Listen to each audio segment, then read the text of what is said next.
this is the place we all get together, 'cause we know we belong at New Dawn. For loving and caring, healing and sharing, and helping each other grow and be strong. We celebrate Spirit, and I can't wait for you to hear it. No matter where you are, this is your place, and this is our place, no matter near or far. This is our place, come on in. Our place, so glad you're here. Our place, everybody's welcome. We see God on every face. Our place, sit right down. Our place, love lives here. Our place, everybody's welcome. We see God on every face. Aren't you glad you found your way home? Yes, to a family of friends where we know this is where we all belong. Our place, come on in. Our place, stay a while. Our place, love lives here. This is your place now, our place always. Come on in to our place.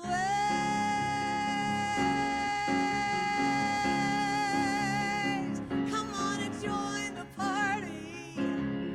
I'm singing right to you. This is our place.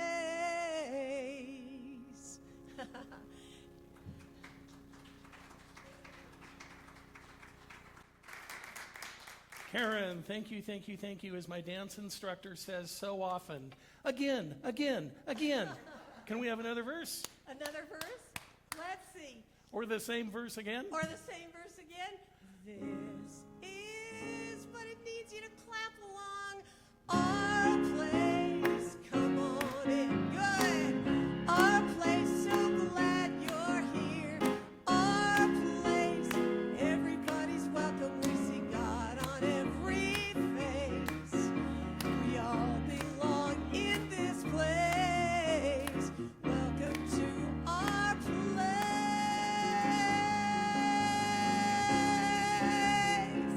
Come on and join the party. This is your place and our place. Woo!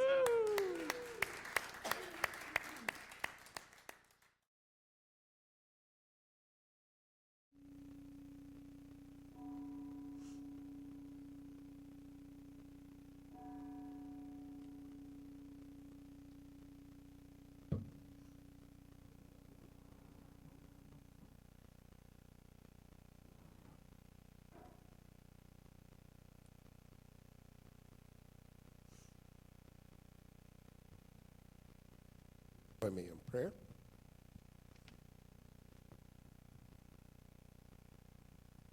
We know that there's only one perfect life, and that life is God. That life belongs to each and every one of us here in this space. God is perfect, whole, and complete in form and substance. All that God is, each of us are in divine, individualized expression by that power that becomes what it loves. We give thanks for this opportunity to celebrate this oneness and this wonderful life as we come together to explore, looking at the edge of the known and embracing the edges, stepping into that place of calm confidence, abiding faith, and absolute trust, knowing that we are part of a sacred power that is available to each and every one of us, no matter what is taking place. We know that we have that power to co-create a life that's remarkable. And we don't surrender to conditions because we know that we have choice and that this power and this universe is on our side to bring about infinite good as we work together to make a world that works for everyone. And so I give thanks for everyone who's come together to make this service possible, for all who've come to celebrate our oneness here in this space, for everyone in the sound of my voice, the city of Aurora, state of Colorado, United States of America, on this planet Earth and everywhere in the universe where these unique expressions may be. We are so grateful to have them here. Grateful for those who come together to make everything possible here with this service, knowing that Spirit will speak through young Dr. David and deliver a message that helps us go forth from this place to express at our fullest and shine in the way that each and every one of us shines. I release these words into that divine law that knows how to mold, make, shape, and create all the good there is, everywhere, all the time. I let this go, I let it be. Together we affirm, and so it is.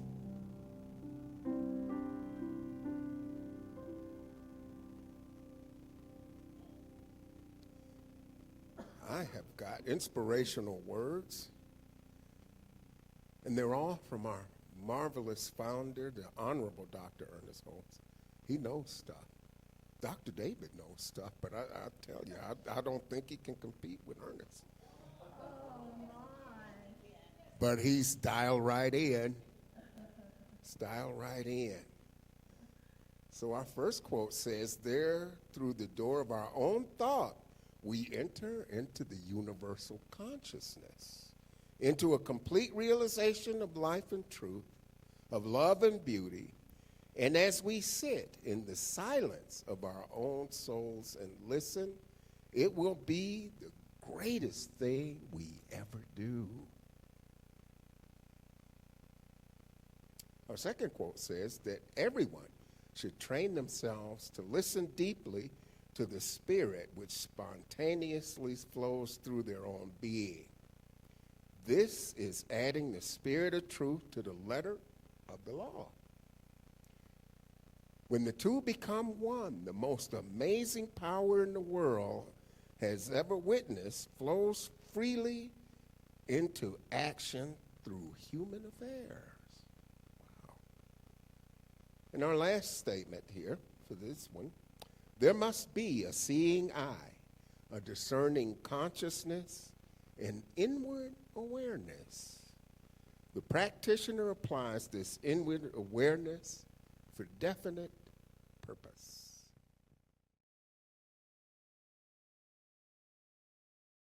Thank you, everybody who contributed to make this service as glorious and amazing as it is. And thank you for being with us. If you're with us for the first time, yes, this is our place, and you are always welcome here. Here at New Dawn Center for Spiritual Living, we are radically inclusive. We honor all people, all relational orientations, all faith traditions, all paths to the divine, including those not on a faith path. So wherever you are on your journey, you are welcome. And we don't claim to have all the answers, but by gosh, we try to figure it out together. So grateful and so glad that you are here. And what a busy time, oh my goodness, to be celebrating in this glorious summer, spring, God bless our sweet Marty, late winter, whatever we're calling this, I'm kind of digging it. So, and I'm grateful that you are with us to celebrate. And again, if you're with us for the first time, welcome. If you've been coming for decades, thank you for your continued consciousness and support. You are glorious. And this is the perfect group to be here today. So thank you for choosing to spend your time with us here at New Dawn Center for Spiritual Living. Our monthly theme this month, for the month of February, is embracing the edge. Yeah, the internal edge, the external edge, what that looks like. I hesitate to say the cutting edge. I'm not calling that in for any of us. I welcome the lessons that we need to learn without the cosmic 2x4. We are calling in grace and ease in all of our interactions. And today we're talking about the edge of the known. What does that look like and feel like if we're at the edge of what we know and we want to know more in any aspect of our lives? So again, a really busy time. The Super Bowl last week, if anybody's going through football withdrawal, get used to it. Spring training is starting soon, so we can shift to baseball.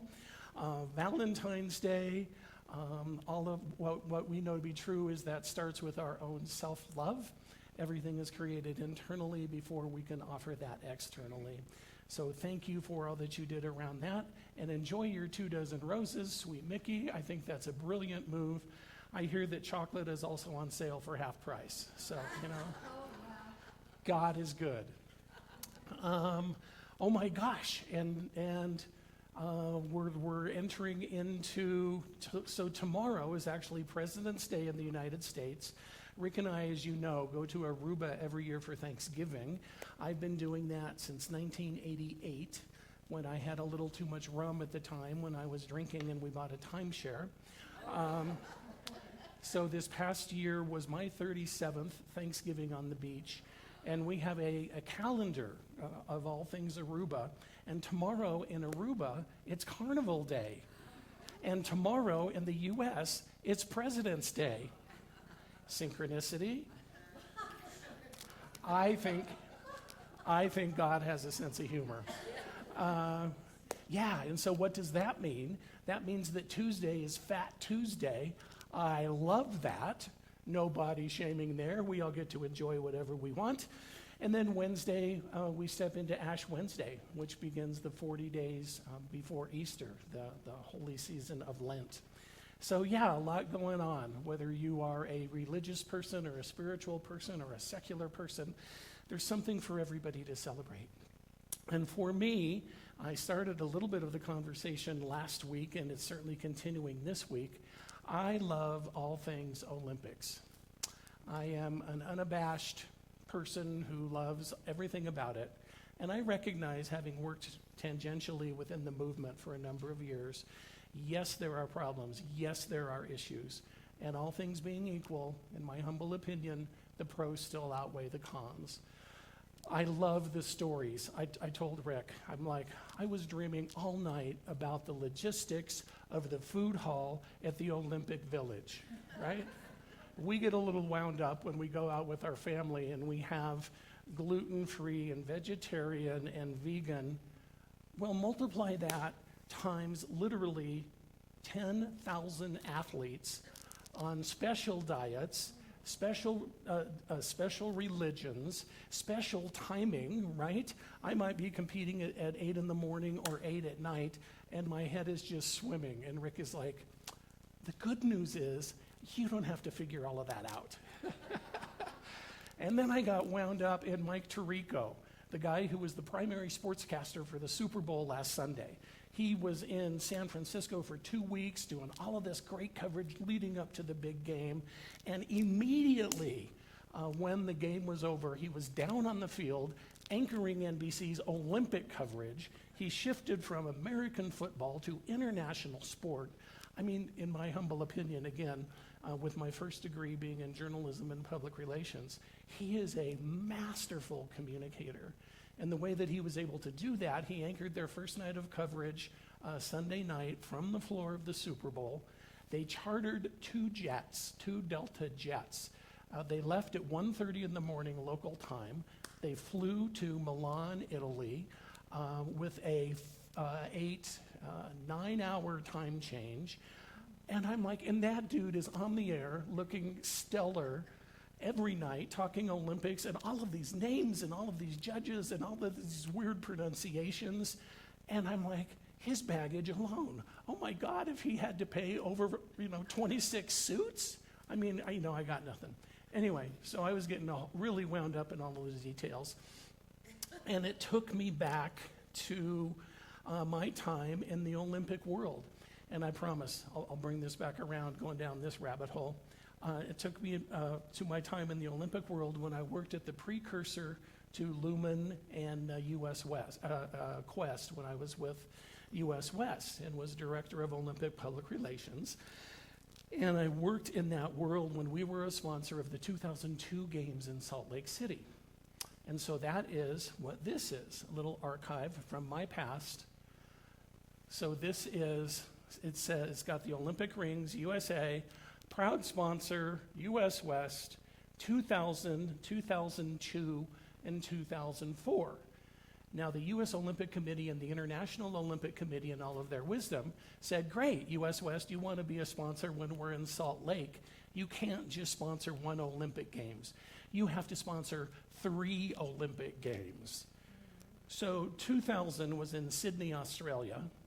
2004 was in Athens, Greece. A little bit outside of our 7-state regional telephone company coverage. But we had to buy in if we wanted all of that, right? So a quiz, my friends. What is this?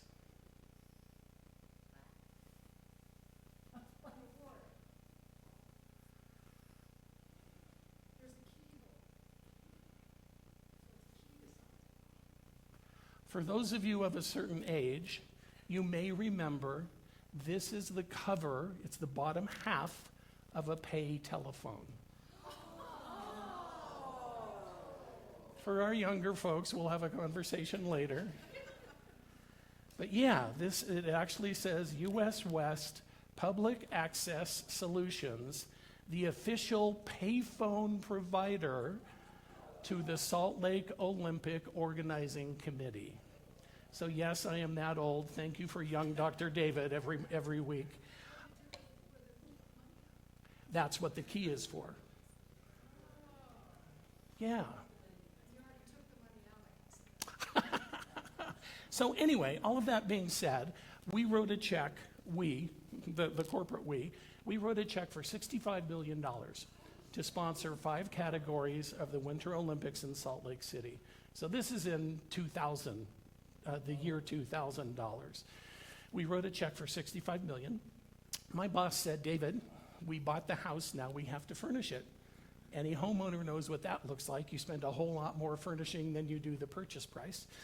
So as part of that, we decided to expand our sponsorship to work with one national governing body for the summer sports, i.e. the sports that were appearing in Sydney and Athens, and one winter sport, which was the games that we were sponsoring in 2002.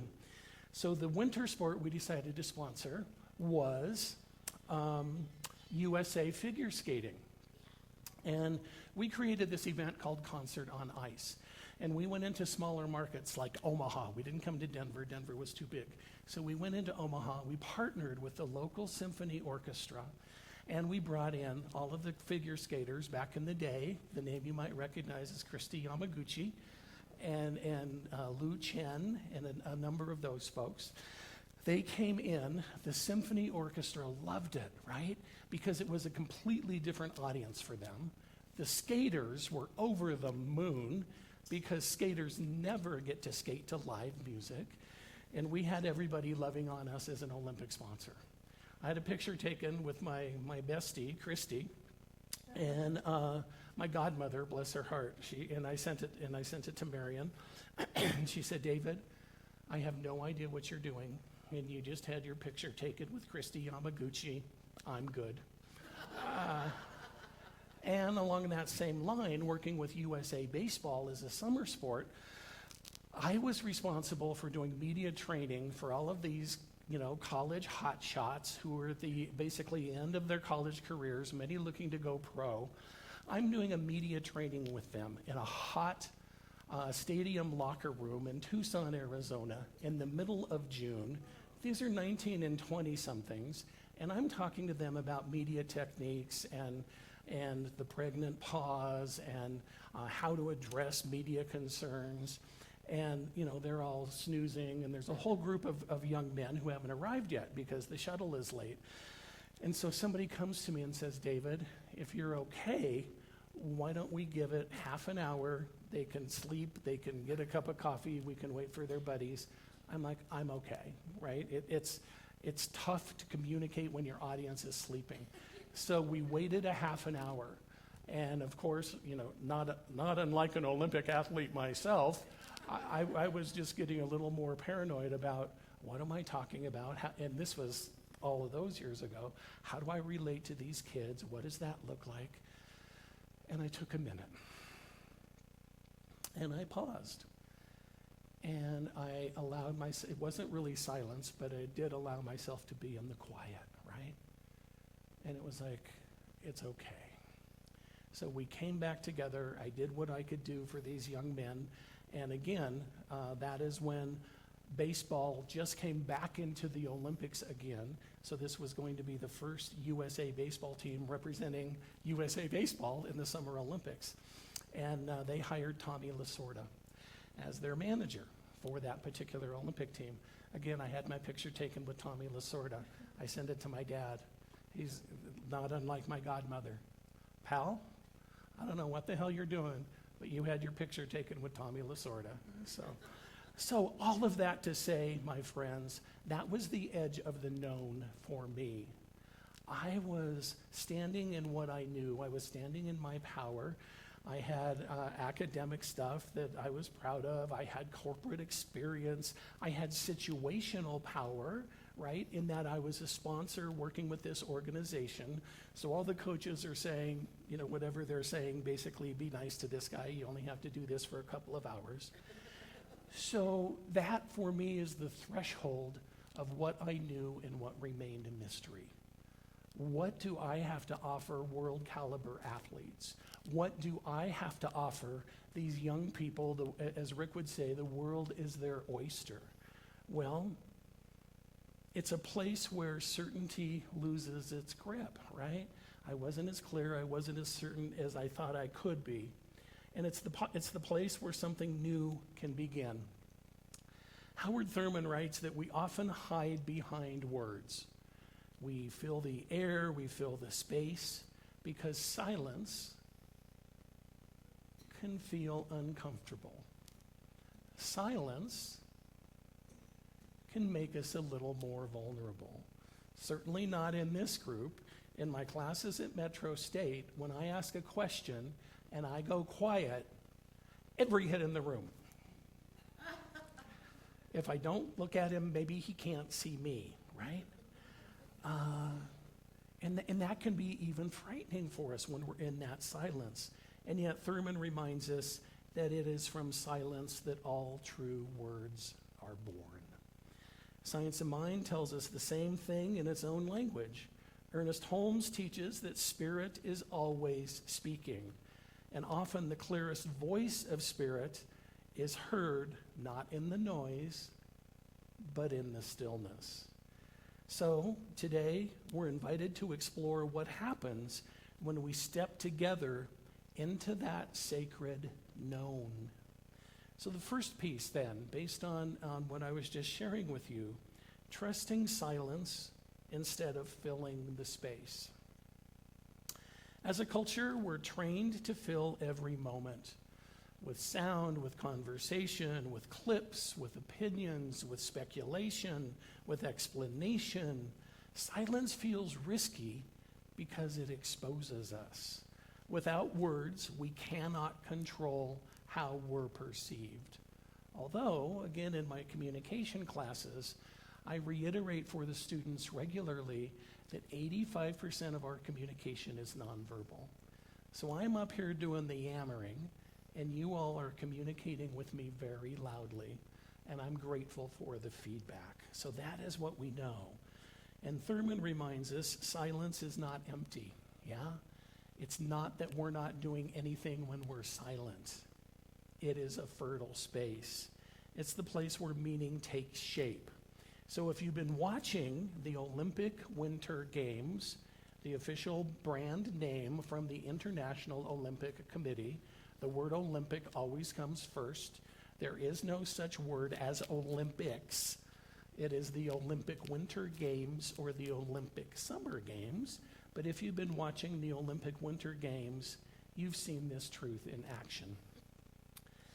Before a skier launches down the mountain, before a figure skater begins their routine, before a snowboarder drops into the half pipe, there is always a moment of complete stillness in the madness.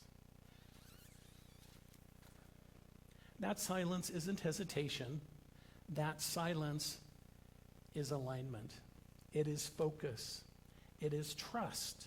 In the same way, when we allow silence into our lives, we are not losing control. We're entering into a deeper connection. So where is that opportunity for you, my friends? Where is that opportunity for silence? Where is that opportunity for quiet? Many of you have met Owen. We welcomed Owen into our family day before yesterday. Owen is 3 years old. He was previously a show dog. So Owen knows how to stop. Owen knows how to stand, because that's what you do in dog shows, right? You stop and you stand. Owen does not know how to sit, as you can gather. So when we are talking with him, when we are working with him, he is crate trained. He loves his crate. The people we got him from initially shrink his world. Let him feel comfortable and in control of a little space, like a crate. We didn't have to force. We didn't have to do treats. He went right into his crate. We call it his den. He went right into his den, and he just loved it. And I'm an old guy of a certain age, right? Dogs need to be dogs. Dogs can't be crated, blah, blah, blah. Well, that's my old thinking. That's got nothing to do with what he is and what he wants. And he doesn't beg at the table. We loved our past little terrier madly, and Terry was a beggar.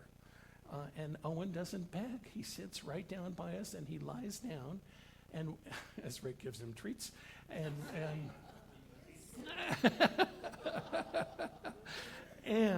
my whole point is, when we're sitting at the table and we don't acknowledge him, when we are silent to him, it's a clear communication to him, and it's a clear communication from us. So where can you embrace silence and quiet as a part of your communication effort? It's also the collective edge of listening. Ernest Holmes dreamed of 1,000 people who live from God to God. People so attuned to spirit that their very presence transformed the world. But that transformation doesn't begin with speaking. It begins with listening. The edge of the known is not just an individual frontier, it's a collective one. We see this in the Olympic team events. A relay team must trust the rhythm of one another. A bobsled team must move in perfect attunement. A hockey team, the men and women's hockey teams are both doing amazing. They must sense each other's intention before words are ever spoken, right? Their success depends on a shared awareness beyond language. And so it is with us. When we dare to enter silence together, we create a spiritual field where new ideas, new healing, and new possibilities can arise. And for those who may be new or newer to our community, we do offer a meditation before our service. Sometimes it's Russell, sometimes it's Carol, sometimes it's Sweet Babs, and I invite you to experience that. I invite you to be with them, with their highly conscious and gentle guided meditations, and to be in the silence and community. It is extraordinarily powerful and a wonderful gift that these beloveds continue to offer our community. The third piece I would offer you is silence as actually the birthplace of communication. Silence isn't the absence of communication, it is its origin. At the edge of the known, words fall away, we encounter something deeper, a shared ground of being. Again, think about the medal ceremonies at the Olympics. When an athlete stands quietly as their national anthem is played, the silence carries emotion that words can never express. Gratitude, sacrifice, triumph, unity. That is what Thurman meant when he wrote, "We do not truly know each other until we have dared to be silent together." Silence allows us to move beyond identity and into essence. And speaking into that concept of essence, and I can't promise that I'll ever quit talking about the Olympics, but for today I might almost be complete. Speaking into that identity and that essence, as I shared, I love all things Olympics. I particularly like the stories. When I was working in that world, I had the opportunity to create some videos of particular athletes that we were supporting with the legendary Bud Greenspan, and a consummate storyteller. And he and his wife and their company, Cappy Productions, taught me so much about the Olympics, about the Olympic Games. I almost had a branding faux pas there. They taught me about the Olympic Games and the stories and what to look for. And I would love to hear what you're thinking and feeling and what's moving your heart this time around. I am particularly moved by the first mother-son participants as part of an Olympic team. And I apologize, I don't remember their names. Mom actually started as a member of the USA Olympic team from Colorado.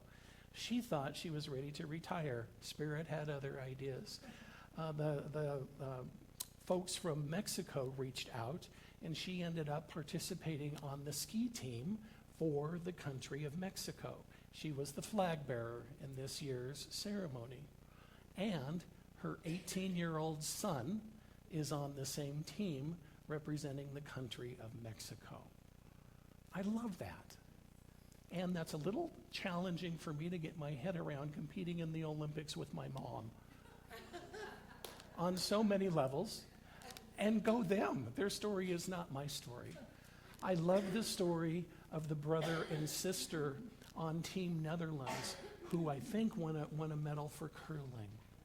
I love a story of the twin brothers who are on the same ski team, and the judges had to be really careful to differentiate their numbers because guess what? They're identical. And all of these stories and the stories behind the stories. I love the story of one of the members of the women's skeleton team, right? Luge is one thing. When you're sliding down a sheet of ice at 90 miles an hour, feet first. Skeleton, you get to do the same thing, head first. Come on.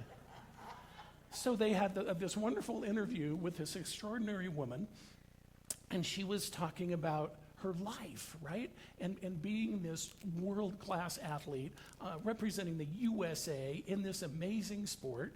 And she's married, and she had a baby 2 years ago, and she's serving in the U.S. Air Force, and she requested a transfer to the U.S. Air Force Base in Italy so she could be closer to the skeleton run so she could train for the Olympics. I can't think about what I'm having for breakfast tomorrow. And finally, we were watching again last night, men's speed skating. And to watch this humble young man who just won 2 gold medals, he's got the opportunity for 2 more. He's from a small rural town, and he built his own gym, in his words, out of 2x4s. When he's done lifting his weights that he made out of cement buckets from Home Depot, he does his jumps, his leg work, by jumping up and down on his folks' chest freezer. So he's jumping up and down on the freezer. And then when he's done with that, when he wants a little fresh air, he'll go for a 4-hour bike ride. I have to think about walking around the block with my new dog. So all of that to say, I love the stories. I love the inspiration. There is so much there for so many of us that I am really grateful. It's on so many levels, and I promise not to go there. It's going to be a completely different animal when the U.S. hosts the Olympics again in 2 years in Los Angeles. The Olympic Summer Games, thank you. Yes, I created a monster. And so we all get to continue to know and to hold the highest and best. We get to treat and move our feet. We get to pray and take action, whatever that looks like for us. So my friends, this morning I'll invite us into a simple practice. I will offer a phrase, and you get to respond if you choose. We trust the mystery. At the edge of the known, in the quiet beyond words, we hear the voice of Spirit in the shared silence. Yeah. One more time. Feel this together. At the edge of the known. And so that's what I invite you into. Mystery isn't bad. Mystery isn't scary. Mystery isn't annoying. Mystery isn't fabulous, right?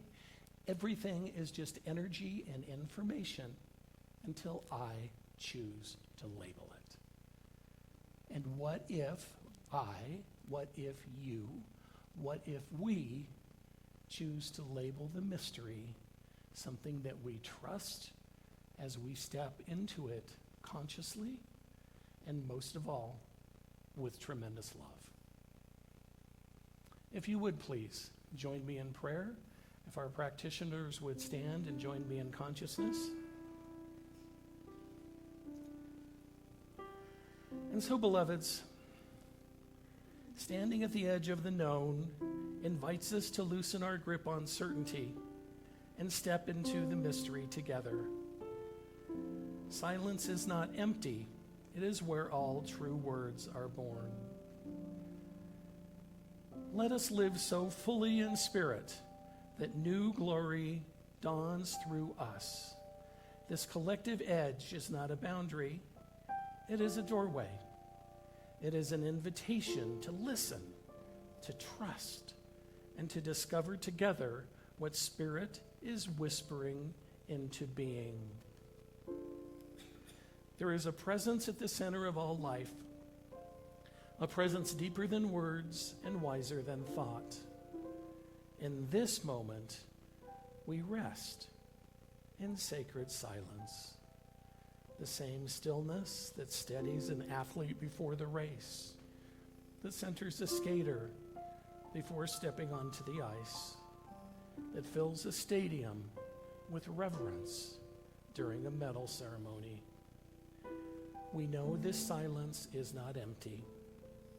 It is alive with spirit, alive with wisdom, alive with possibility. We trust that the one mind is guiding us, individually and collectively, into deeper understanding and greater unity. And at New Dawn, we honor this through shared silence, through collective wisdom, and through trusting the mystery. That is what I know. That is what we know to be true. I release, I let go, I simply allow it to be. And we anchor this together by saying, and so it is, and so I am, and so we are. In the silence, there is peace.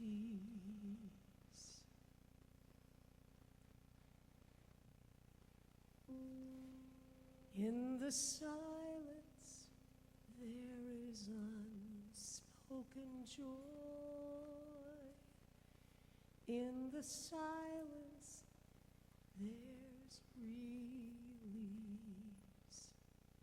In a world full of chaos and noise, so I wait in that special silence, so I can hear words that have never been said, and I wait in this holy silence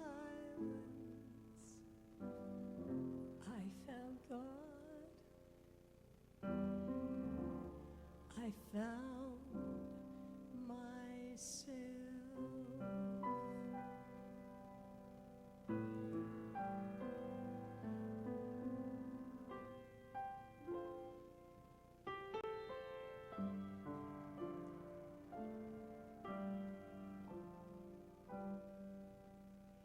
In this moment, there is peace.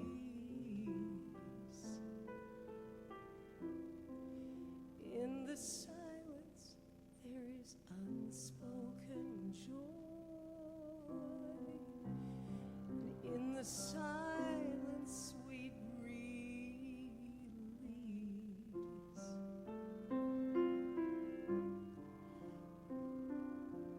From a world full of chaos and noise, so I wait for that special moment when I hear what has never been heard. Yes, I in this holy silence, I found God. I found myself.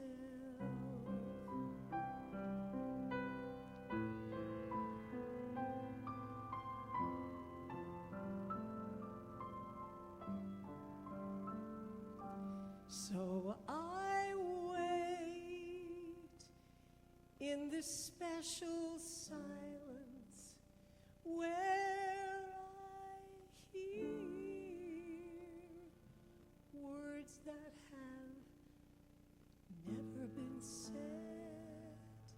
I wait